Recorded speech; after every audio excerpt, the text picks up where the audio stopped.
একবার সাহাবী হযরত জাবের দয়াল নবীজি সাল্লাল্লাহু আলাইহি ওয়াসাল্লামকে দাওয়াত করলেন। নবীজি সাহাবীর দাওয়াত কবুল করলেন। হযরত জাবের খুশিতে আত্মহারা হয়ে বাড়িতে চলে গেলেন। বাড়িতে গিয়ে স্ত্রীকে খোঁজ খবরটা দিলেন আর মেহমানদারির জন্য প্রস্তুতি নিতে লাগলেন। বড় ছেলে আব্দুল্লাহকে নিয়ে খাসি জবাই করে অন্য কাজে যখন হযরত জাবের ঘর থেকে বাইরে গেলেন, ইতিমধ্যেই হযরত জাবেরের ছোট ছেলে ঘুম থেকে উঠে খাসি তালাশ করতে লাগলো। বড় ভাই তাকে জানায় খাসিটিকে জবাই করা হয়েছে। ছোট ভাই বায়না ধরল, খাসি কিভাবে জবাই করে আমাকে তা দেখাও। অগত্যা বড় ভাই ছুরি হাতে করে ঘরের পেছনে গিয়ে বলল, এখানে জবাই করা হয়েছে। ছোট ভাই জানতে চাইল কিভাবে। বর্ণনা করে বোঝাতে না পেরে অবশেষে বড় ভাই বলল, তাহলে তুমি মাটিতে শুয়ে পড়ো, আমি তোমাকে দেখাই। ছোট ভাই মাটিতে শোয়ার পর বড় ভাই তার গলায় ছুরি চালিয়ে জবাই করার নমুনা দেখাতে গিয়ে ছোট ভাইকে সত্যি সত্যি জবাই করে ফেলল।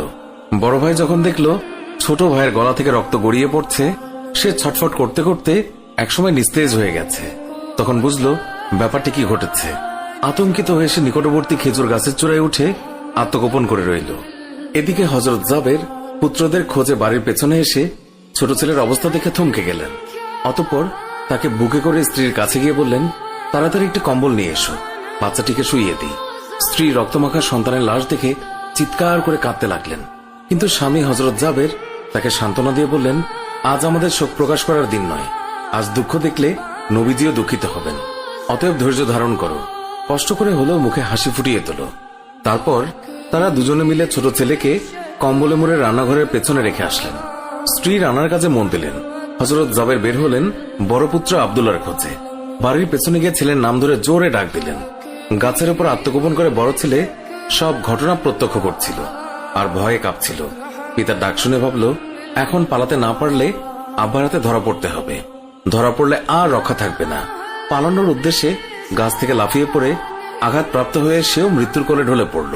পিতা কাছে গিয়ে দেখেন আব্দুল্লাহর দেহে প্রাণের স্পন্দন নেই। বড় ছেলেকে কোলে তুলে তিনি বাড়ির ভেতরে আসলেন। স্ত্রীকে বললেন আরেকটি কম্বল নিয়ে আসার জন্য।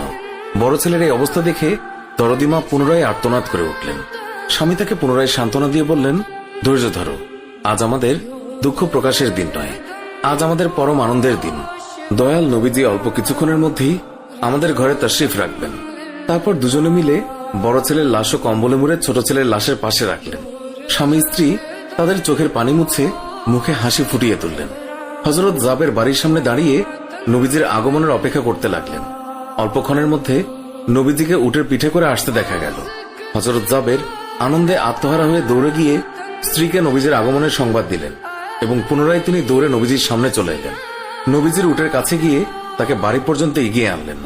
নবীজি জাবেরের ঘরের সামনে উট থামিয়ে তার ডান পা মুবারক মাটিতে রাখলেন, বাম পা মুবারক এখনো নামাতে বাকি। এই সময় জিবরাইল আলাইহিস সালাম আল্লাহর পক্ষ থেকে নির্দেশ নিয়ে তিনি উৎসাহিত হয়ে বললেন, ইয়া রাসূলুল্লাহ, আল্লাহ আপনাকে জাবেরের ছেলেদের সঙ্গে নিয়ে খানা খেতে বলেছেন। অতঃপর নবীজি সাল্লাল্লাহু আলাইহি ওয়াসাল্লাম সাহাবায়ে কেরামকে নিয়ে জাবেরের ঘরে তাশরিফ রাখলেন। তাদের সামনে হযরত জাবের দস্তরখানা বিছিয়ে দিলেন। তার স্ত্রী খাবার বেড়ে দিলেন আর তিনি সেগুলো এনে মেহমানদের সামনে হাজির করলেন। তারপর তিনি নবীজিকে আরজ করলেন, ইয়া রাসূলুল্লাহ, দয়া করে খানা শুরু করুন। নবীজি বললেন, হে জাবের, তোমার ছেলেরা কোথায়? তাদেরকে ডাকো।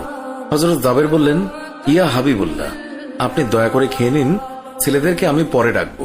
আল্লাহর রাসূল পুনরায় বললেন, তোমার ছেলেদেরকে ডেকে নিয়ে এসো, তাদেরকে সাথে নিয়ে খানা খাবো। হযরত জাবের ও তার স্ত্রী হাত জোড় করে পুনরায় আরজ করলেন, ইয়া রাসূলুল্লাহ, আপনি খানা খেয়ে নিন, আমরা তাদেরকে ডেকে দিচ্ছি। তখন নবীজি বললেন, হে জাবের, এই মাত্র জিবরাইল ফেরেশতা আমাকে আল্লাহর নির্দেশ জানিয়ে গেলেন আমি যেন তোমার ছেলেদের সঙ্গে নিয়ে খানা খাই। নবীজির এই কথা শুনে হযরত জাবের এবং তার স্ত্রী আর ধৈর্য ধরে রাখতে পারলেন না। তারা চিৎকার করে কেঁদে কেঁদে সমস্ত ঘটনা খুলে বললেন। তখন নবীজি হযরত জাবেরকে বললেন, তোমার ছেলেদের কাছে গিয়ে বলো আল্লাহর নবী তাদেরকে ডাকছেন। হযরত জাবের নবীজির নির্দেশ মোতাবেক ছেলেদের লাশের সামনে গিয়ে তা বললেন। সঙ্গে সঙ্গেই তারা দুইজন আল্লাহু আকবার বলে উঠে নবীজির কাছে তারা দৌড়ে চলে গেল। অতঃপর নবীজি সাল্লাল্লাহু আলাইহি ওয়াসাল্লাম আল্লাহর নির্দেশ মোতাবেক হযরত জাবেরের দুই সন্তানকে নিয়ে খানা খেলেন। সুবহানাল্লাহ।